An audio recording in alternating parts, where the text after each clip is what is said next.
How's it going, everyone? We are going to talk about whether or not you need experience to break in to tech sales. And I'm here to tell you, you do not. Well, I should say this. You don't need tech sales experience. You should have some experiences.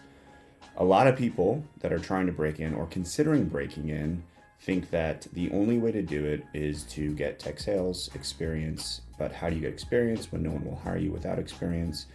And one of the reasons people think this is because if they are interviewing or applying, or maybe they're talking to friends or talking to other people through networking, a lot of people say you can't break in without experience, or while you're interviewing and you don't make it to the next stage, a lot of times the feedback is you don't have the experience we're looking for. And that might be true to a certain extent, but what you need to realize is you do have the experiences, you just many times don't know how to articulate them. You need to understand the career path you're breaking into and what they're actually looking for and what's required to do well, at least in the initial roles, the roles that you're likely applying for or interviewing for. Largely, tech sales is one of those careers where it doesn't require a lot or really any technical or specific tactical material work experience.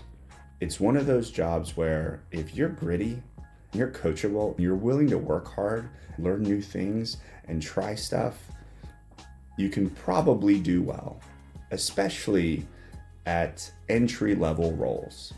The challenge is a lot of people don't know exactly how to articulate that, how to show that, how to get employers and hiring managers to recognize that in themselves, and therefore they either struggle to get the interview or move very far in the interview process.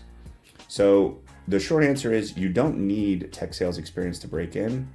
I've got hundreds of students of mine that I've helped break in with exactly zero experience. Many of them came in the tech sales world directly from the military. And in the military, there is no tech sales, nothing. There are a lot of things you do that are related in that the jobs you do in the military are similar to the jobs you do in tech sales, like getting a team together and working towards a common goal, right? Leading peers that don't report to you, right? Working with someone that might not have the same agenda as you, that you need to help them understand or see the world through a different lens. And so while there are a lot of things we do in the military or we do in previous careers that are related, and some of these experiences and skills are transferable, the most job seekers struggle because they don't know that those are the things that are desirable. They don't know that those are the things that hiring managers and employers are looking for. And beyond that, even if they did know, a lot of times they struggle to articulate them in such a way that hiring managers feel compelled to talk to you further or offer you a job. And they also don't know how to show that they have those skills or characteristics or traits in the job hunt process. And yes, there are ways to show that you're gritty. There's ways to show that you can take the initiative. There's ways to show that you're a critical thinker, a creative problem solver. And a lot of job seekers don't really know how to do that. And so when you don't have those skills, meaning the job hunt skills specifically, like how to differentiate yourself in the job market, yes, breaking into tech sales can be very hard.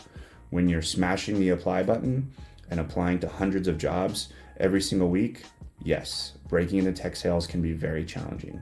So there's a better way. There is a process that works.